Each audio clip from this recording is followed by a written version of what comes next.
লাগে উড়া ধুরা, লাগে উড়া ধুরা, তুমি কোন শহরের মাইয়া গো, লাগে উড়া ধুরা।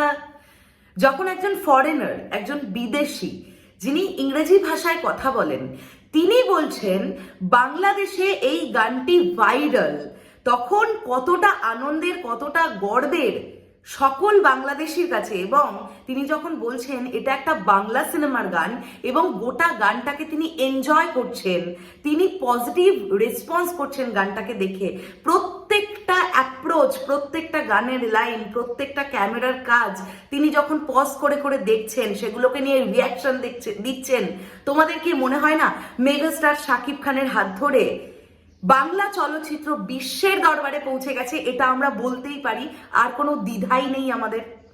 হ্যালো আমার সাকিবিয়ান ভাইরা বোনেরা, আশা করছি তোমরা সবাই খুব ভালো আছো। দারুণ একটা বিষয় নিয়ে কথা বলবো।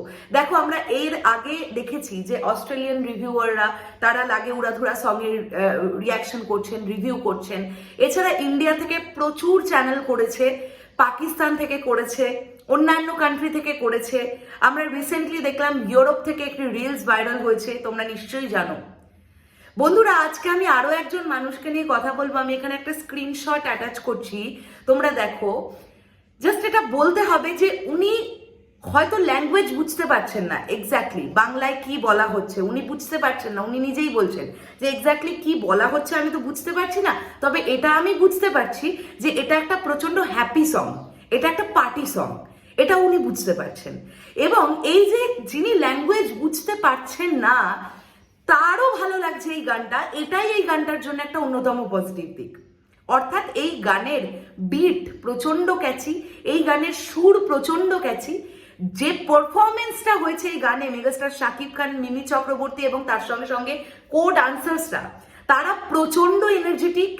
লাইটের কাজ, ক্যামেরার কাজ সব দিয়ে এমন একটা ব্যাপার সৃষ্টি হয়েছে যে যে মানুষটি বাংলা ল্যাঙ্গুয়েজ বুঝতে পারছেনও না, তারও রিয়াকশন করতে কোনো প্রবলেম হচ্ছে না।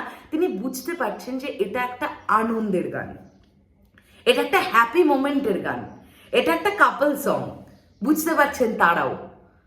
তো এইভাবেই বিশ্বের দরবারে ছড়িয়ে পড়ছে আমাদের বাংলা সিনেমা। এবং তুফান এমন একটা সিনেমা হবে, আমরা আশা তো রাখতেই পারি, আমরা সবাই এরকম আশা রাখছি যে যে সিনেমাটা নিয়ে পুরো আলোচনায় আলোচনা হয়ে যাবে গোটা বিশ্ব জুড়ে। এই সিনেমাটাকে যদি ওয়ার্ল্ড ওয়াইড রিলিজের একটা পরিকল্পনা করে প্রোডাকশন হাউসগুলো, আমার মনে হয় খুব ভালো হবে। আমি জানি না তাদের কোনো প্ল্যানিং আছে কিনা, তবে মাত্র একটা গান যেভাবে মানুষের মধ্যে মানে এক্সাইটমেন্ট ক্রিয়েট করতে পেরেছে, তারা বলছে যে আমরাও তুফান সিনেমাটা দেখতে চাই সিনেমা হলে এলে। তো এরপরে যদি সিনেমাটাকে একটু রিলিজ দেওয়া যায় ওয়ার্ল্ড ওয়াইড, আমি বলছি না প্রচুর অডিয়েন্স দেখবে, দরকার নেই, ধীরে ধীরেই একটা জিনিস শুরু হয়।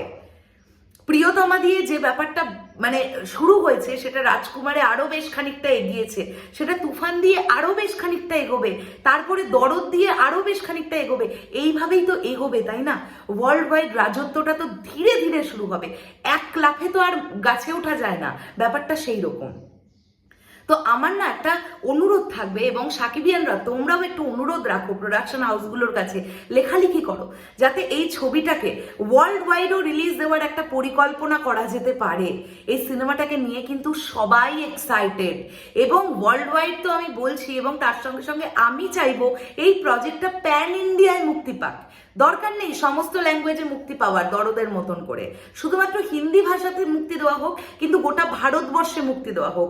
আমরা প্রচুর হিন্দি রিয়াকশন, তামিল রিয়াকশন, এই ধরনের সাউথ থেকে রিয়াকশন আসছে, অনেক রকমের অনেক ল্যাঙ্গুয়েজের রিয়াকশন পাচ্ছি, তো তারাও কিন্তু চাইছেন সিনেমাটাকে দেখতে। তোমাদের কি মতামত এই পুরো বিষয়টাকে নিয়ে অবশ্যই কমেন্ট করে জানিও। দেখা হচ্ছে আবার খুব শীঘ্রই নতুন কোনো ভিডিও নিয়ে। তাহলে এখনের জন্য টাটা।